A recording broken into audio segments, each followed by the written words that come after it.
Pipe line আছে সেটা জায়গায় নতুন পাইপ লাইন বসাবে, পুরোনোটা ড্যামেজ করে দেবে, হয়ে গেল। নাহলে তো ওকে তুলে এখানে বসানো তো কোনো মানে হয় না। ওটাই আমার পাশেই, ডান দিকে, বাঁ দিক থেকে যাচ্ছে, ডান দিকে বিটি রোড। দাদা বলছি যে কাজ শুরু হবে কবে? আমি ঠিক, আমার কাছে আইডিয়া নেই কবে শুরু হবে, কিন্তু হবে, হয়ে যাবে, ক্লিয়ারেন্স হয়ে গেছে, অসুবিধা হবে না। আমাদের মাননীয় মুখ্যমন্ত্রী এই ব্যাপারে খুব ওয়ারিড, খুব ওয়ারিড। কলকাতা পৌরসভা দিয়ে তো এনওসি ক্লিয়ার হয়ে গেছে। কলকাতা পৌরসভা এনওসি ক্লিয়ারেন্স দিয়ে দিয়েছে, আমাদের এদিককার সব ক্লিয়ারেন্স আছে, অসুবিধা হবে না, এটা চালু হবে। আমাদের আরও একটা ডিমান্ড আমরা রেখে দিয়েছি কি Barrackpore to AIIMS hospital through Kalyani road যদি যায় তাহলে আরও ভালো হবে। মনে হচ্ছে ভবিষ্যতে এটা হবেই। তো কি যাবে? মেট্রো রেলওয়ে যাবে, কোনখান থেকে? কল্যাণী রোড উপর দিয়ে যাবে, মাঝখানি রাস্তা আছে, তো মাঝখানি দিয়ে এটাকে নিয়ে যাওয়া যেতে পারে, অসুবিধা হবে না। কোনো জায়গাও আছে, সেই জায়গাও আছে, সেই জায়গা আছে, কল্যাণী রোডে কোনো অসুবিধা হবে না। ব্যারাকপুর তরফ দিয়ে যাবে ব্যারাকপুর। ব্যারাকপুর টু এইমস যাওয়া উচিত, এইমসে তো মানুষ পরিষেবা দিতে হবে। আমরা এইমসের জন্য এই যে বাসগুলো আসবে ফটাফট, আমরা সব জায়গা থেকে এইমসের মানে এদিকে সারাউন্ডিং কলকাতার বাইরে যারা, যে ধরুন বসিরহাট, বনগাঁও, আমাদের ব্যারাকপুর, আমাদের দমদম, এই সব জায়গা থেকে আমরা এতে পাঠাবো, ইভেন ওপার হুগলি, আমরা এইমসের বাস খুলবো, বাড়িতে সামনে বসুন, এইমসে পৌঁছে যান। এই করব। বিধানসভায় প্রস্তাব রাখবেন কিসের জন্য? এই মেট্রোর? প্রস্তাব অলরেডি দিয়ে দেওয়া হয়েছে, বিধানসভা আবার কি প্রস্তাব হয়, আমরা তো ক্যাবিনেটে ডিসিশনের জন্য দিয়ে দিয়েছি। পৌরসভা ক্লিয়ারেন্স দিয়েছে, কি হবে এই মুহূর্তে? মেট্রোর কি পজিশন আছে? ওদের ব্যারাকপুর মেট্রো, ব্যারাকপুর টু বড়? ব্যারাকপুর মেট্রো তো অনেক আগে থেকে পরিকল্পনার মধ্যে ছিল, কিন্তু বিগত সরকার টাকা থাকা সত্ত্বেও মানে জায়গা দিচ্ছিল না। তো এই বিগত সরকার তো নেগেটিভ মানে অ্যাপ্রোচ, সবটাই নেগেটিভ। যেখান থেকে আমি আগে একটা কথা বলতাম, আপনারা মনে করেননি, কি যে টাকাটা রাজ্যের ট্রেজারিতে ঢুকবে তার জন্যে মমতা ব্যানার্জি ঠিক ছিল, আর যে টাকাটা বেনিফিশিয়ারিদের আসবে, এই আয়ুষ্মান ভারত হোক বা রেলের টাকা, যেহেতু উনার ট্রেজারিতে ঢুকবে না, তার জন্য উনার প্রবলেম ছিল। মানে উনার কাছে এলে উনি টাকা মালিক হয়ে যাবেন, এর জন্য যাতে উনি সাইফান করতে পারেন, তার জন্য উনি সব কিছু করতেন। কিন্তু যেখানে সরাসরি কোনো অন্য ডিপার্টমেন্ট বা বেনিফিশিয়ারির কাছে টাকা যাবে, সেটা নিয়ে উনার খুব সমস্যা ছিল।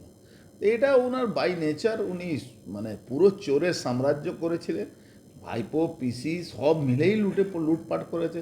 আমি তো বলি কি, একটা পরিবার, যে পরিবারটা সিমেন্ট বালু বিক্রি করতো, ইট বিক্রি করতো, সেটাও বেশি সময় ধার দেনাই থাকতো, যারা ইট সাপ্লাই করে তারা সবসময় টাকা রাখতো।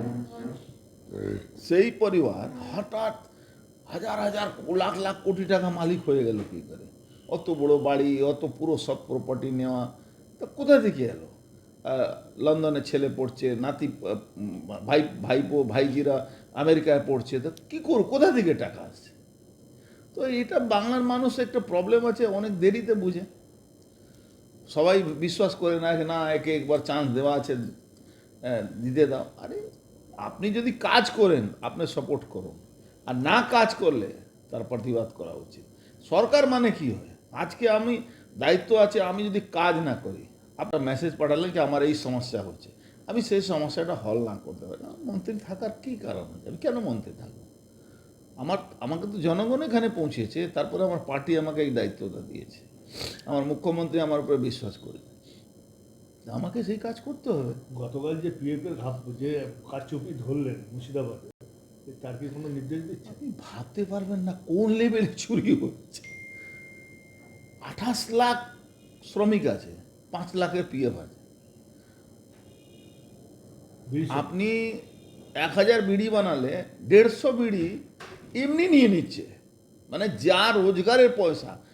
কোনো বিড়ি শ্রমিক শরীরটা ভালো দেখবেন না, কোনো না কোনো রোগ সঙ্গে গ্রসিত আছে, তার কোনো ট্রিটমেন্টের ব্যবস্থা নেই। বিড়ি শ্রমিকদের জন্য হসপিটাল আছে, হসপিটাল কঙ্কাল আছে, কিচ্ছু নেই, নাথিং। অথচ এনটিপিসি বলছে আমি 1 কোটি টাকা দেব, অথচ ওখানে একটা কোন একটা সিমেন্ট ফ্যাক্টরি আছে, সে বলছে আমি 1 কোটি টাকা দেবো, আপনারা বানান। মানে কি বলা যাবে, সত্যি মানে অফসোস হয়ে আবার ওখানকার মানুষ আবার তৃণমূলকে আর সিপিএমকে আর কংগ্রেসকে ভোট দিত। পিকুলিয়ার ব্যাপার আছে, কিছু পাবো না কিন্তু বিজেপি বিরোধিতা করার জন্য আমাকে ওই করতে হবে মুর্শিদাবাদে মুর্শিদাবাদে। কিন্তু এবার মানুষের একটু চোখ খুলেছে, মানুষ বুঝতে পারছে। আমি তো দেখলাম সিপিএমের লোকেরা ওখানে আমাদের মিটিংয়ে বসেছিল মুর্শিদাবাদে মুর্শিদাবাদে, অতি বামপন্থীরাও বসেছিল। ভালো, আমি তো ওয়েলকাম জানাই, কনস্ট্রাকটিভ সাজেশন দিন কীভাবে ঠিক হবে। আমি ইউনিয়ন করব, আবার পিএফের ক্যাম্প করব না, আমি ইউনিয়ন করব ইএসআই ক্যাম্প করব না, দেখ হয় নাকি? ভাবুন, সব থেকে বেশি শ্রমিক কোথায়? বেশি শ্রমিকগুলো মুর্শিদাবাদে, জঙ্গিপুরে, বিড়ি শ্রমিক। আর পিএফ অফিস কোথায় আছে? বহরমপুরে। কি করে সম্ভব আছে আপনি কাজ করবেন? তো এইটা একটা খুব ডিসব্যালেন্স বাংলাকে করে রেখে দিয়েছে মমতা ব্যানার্জি। তার আগেও সিপিএম দুজন মিলেই শেষ করেছে। মানুষ কবে যে অত দেরি করে বাংলাকে আবার নিয়ে এলো, নাহলে কিন্তু ব্যাপক সমস্যা। মেট্রোর কাজটা কিভাবে শুরু হবে? দেখুন, মেট্রো